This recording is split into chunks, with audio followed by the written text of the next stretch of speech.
हमारे थानवा क्षेत्र में ईसाईकरण के माध्यम से हमको दिग्भ्रमित कर रहे हैं मेरे भाइयों।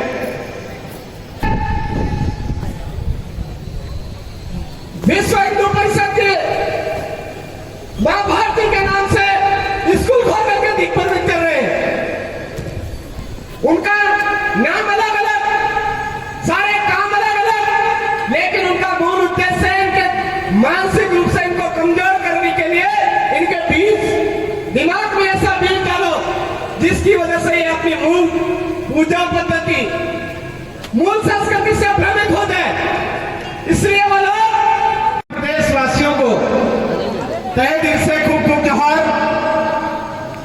साथियों, 2018 में इसी प्रांगण के अंदर ये जो आज की विचारधारा है, यहां पर हम सब सुनने को आतुर हुए, सब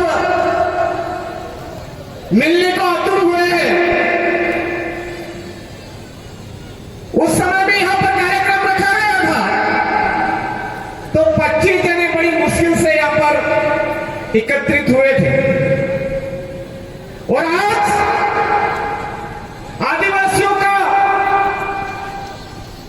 मूल दिन, शुभ दिन, पवित्र दिन होने के बावजूद यहां पर गुजरात, महाराष्ट्र, मध्य प्रदेश और राजस्थान से भी प्रदेश के नाम पर एक हुए हैं। आप तमाम साथी यहां पर उपस्थित हुए हैं। भील प्रदेश की बात कर रहे हैं, भील प्रदेश बनेगा भी, लेकिन भील प्रदेश नहीं बने इसके लिए षड्यंत्रकारी लोगों ने बहुत बड़ा जाल हमारे बीच में बिछा दिया है। उनको लगता है कि इन 4 राज्यों के भील आदिवासी लोग अगर शारीरिक रूप से मजबूत हुए तो ये लोग शारीरिक रूप से लड़कर के भील प्रदेश लेके रहेंगे।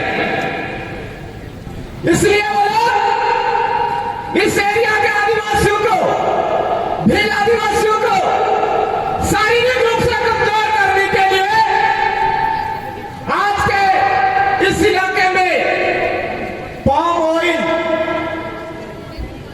नकली ऑयल, केमिकल ऑयल के नाम पर हमारे साथ में स्वास्थ्य में खिलवाड़ कर रहे हैं मेरे भाइयों। हम सबको सजग होने की जरूरत है कि अभी हमारे लोक प्रथा कार्यक्रम में हमने सबसे ज्यादा तेल से निकाली हुई चीजों का इस्तेमाल किया है। अगर हमको भील प्रदेश बनाना है तो आने वाले हमारे सामाजिक कार्यक्रमों में यह तेल से मार्केट के जो तेल है, इन तेल से बनी हुई चीजों को हमारे समाज में बाहर करना होगा। हमारे बौद्ध कढ़ाई के अंदर, पानी के अंदर खजूर के जो खोड़े होते थे उनको डाल करके अंदर बाटी डाल करके उबाल करके खाते थे और शारीरिक रूप से मजबूत होते थे। 120 साल, 130 साल को 140 साल जिंदा रहते थे और इतने मजबूत होते थे। आज 60 साल में घुटने ढीले हो गए, 20 साल में घुटने ढीले हो गए। ये षड्यंत्रकारी लोगों ने जाल बिछा दिया है कि ये जो तेल है, इस तेल का इस्तेमाल ज्यादा से ज्यादा ये भील आदिवासी लोग का उपयोग में ले और ये शारीरिक रूप से कमजोर है। दूसरी बात, इस इलाके के लोग पूरे भारत देश के मूल मालिक हैं और पूरे भारत देश के मूल मालिकों को अगर मानसिक रूप से कमजोर करना है तो इनके बीच में धर्म का बीज ज्यादा से ज्यादा डालो। इसलिए वो लोग हमारे थानवा क्षेत्र में ईसाईकरण के माध्यम से हमको दिग्भ्रमित कर रहे हैं मेरे भाइयों।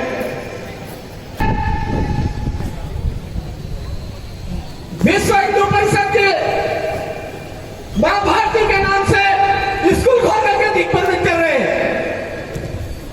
उनका नाम अलग अलग, सारे काम अलग अलग, लेकिन उनका मूल उद्देश्य है इनके मानसिक रूप से इनको कमजोर करने के लिए जिसकी वजह से ये अपनी मूल पूजा पद्धति, मूल संस्कृति से भ्रमित हो जाए।